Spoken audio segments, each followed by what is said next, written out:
Hola, queridísimos amigos.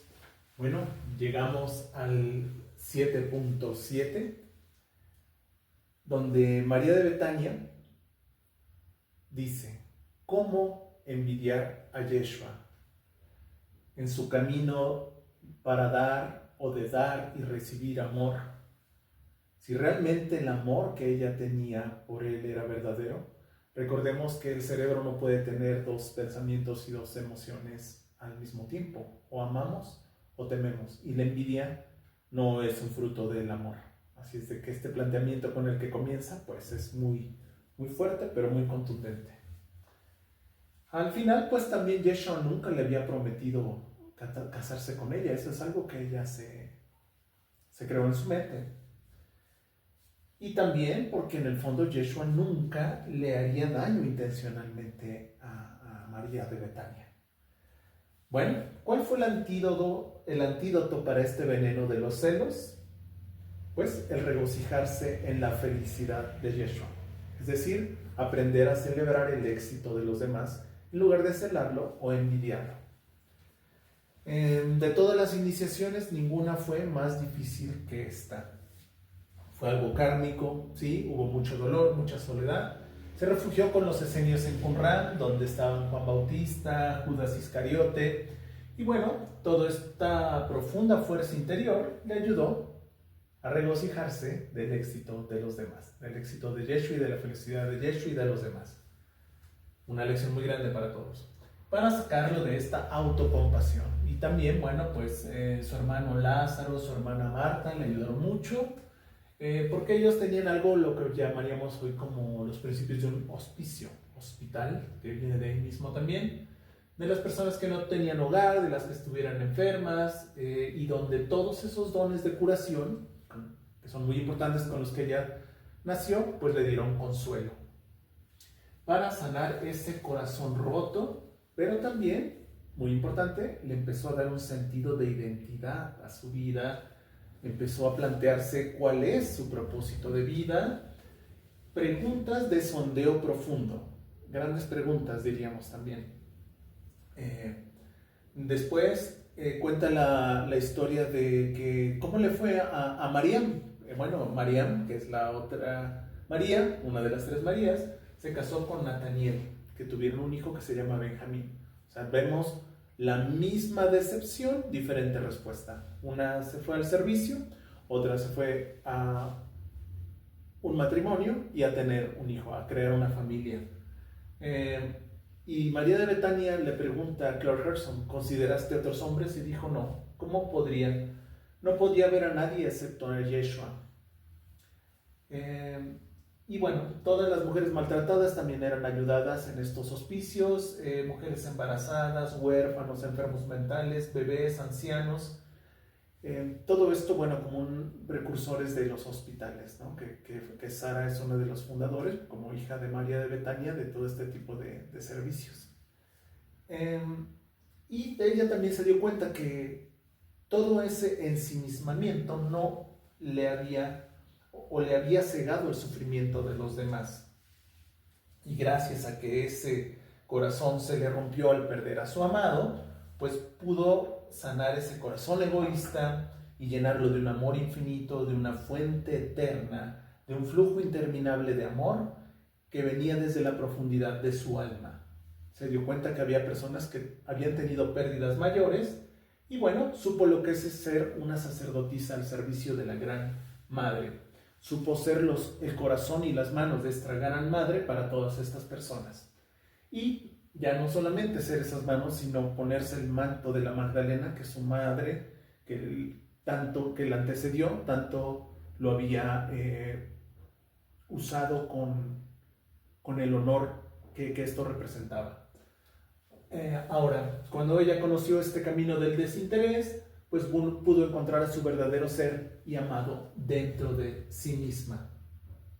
Ahora, cuando ella se fue a Egipto a tomar iniciaciones avanzadas, descubrió también que esa idea de ser sanador y de ser un rescatador, pues también creó lo que es un yo falso. Ahí conoció a la que se llaman las madres oscuras, Sekhmet, Durga, Kali, Demeter. Pero también describió que dentro de este tipo de idea de ser sanadora había una obstinación egoísta y se metió cada vez más profundo en rituales del sepulcro que tienen que ver con el morir, y pues literalmente bajó al reino de los infiernos, y toda esta fiereza protectora y esta leona que despertó dentro de ella pues le llevó a liberar a varios espíritus incorpóreos.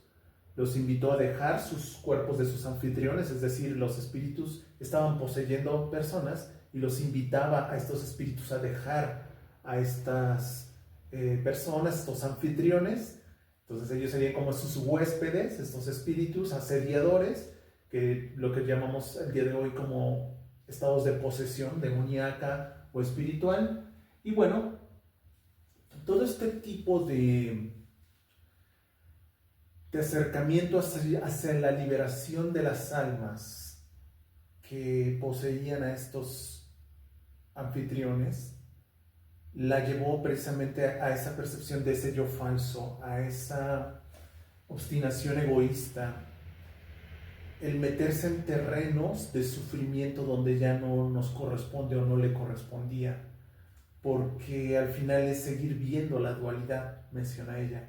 Al final es seguir viendo la injusticia y la separación, y no dejar que ese sentimiento de injusticia y de victimismo repose en sí mismo y desaparezca. Esto es algo muy profundo, porque ahí menciona que ella descubrió que era la misma resistencia que tenía a ser sanada a través de el sentirse víctima. Cuando ya se acaban las víctimas y los victimarios, viene un punto de vista de observación, el cual relaja toda idea de separación y de dualidad. Decía Nietzsche, no te vayas a convertir en el demonio que tanto juzgas. Entonces, este tipo de reflexión que ella tiene, en este capítulo lo deja muy claro, porque entró tanto en estos infiernos y en esta obstinación, que era un ego disfrazado de querer liberar a estos espíritus y liberar del infierno, con toda esa fiereza protectora a estos seres, que realmente se dio cuenta que era un tipo de lo que llamaríamos hoy ego espiritual. Así es de que se metió tanto en estos rituales del sepulcro, en esta liberación de estas almas, que solamente Jesús la pudo sacar de ahí. Se la llevó a una cueva que estaba en los Himalayas, donde pudieron tener un encuentro y donde ella supo que en el futuro iban a estar juntos en carne y hueso y que iban a tener más hijos. Al final fue como una promesa.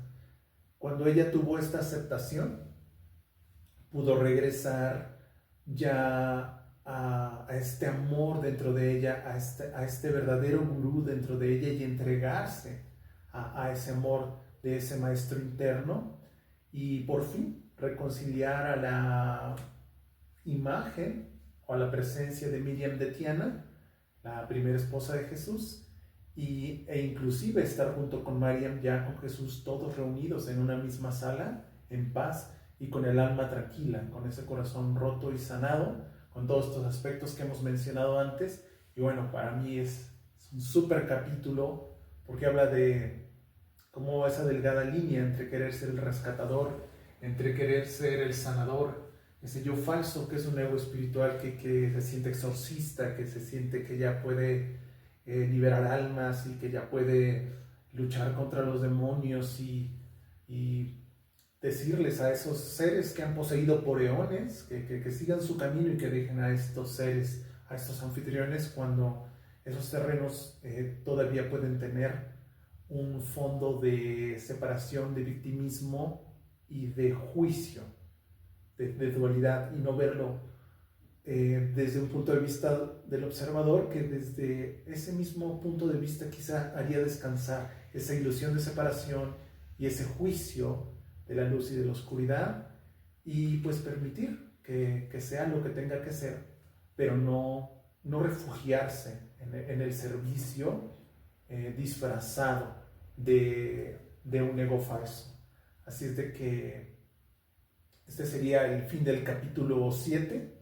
Ya en el capítulo 8 ya vamos a hablar de Nataniel, de cómo fue su relación con Miriam y con Jesús y cómo asimiló él de saber de que realmente Mariam siempre había tenido la ilusión de casarse con Jesús, pero como no se pudo, se casó con él. Y bueno, cómo también esto lo asimila un hombre como él y que nos lo narra en esta regresión. Así es de que nos vemos en el capítulo 8 y gracias por haber llegado hasta aquí. Saludos.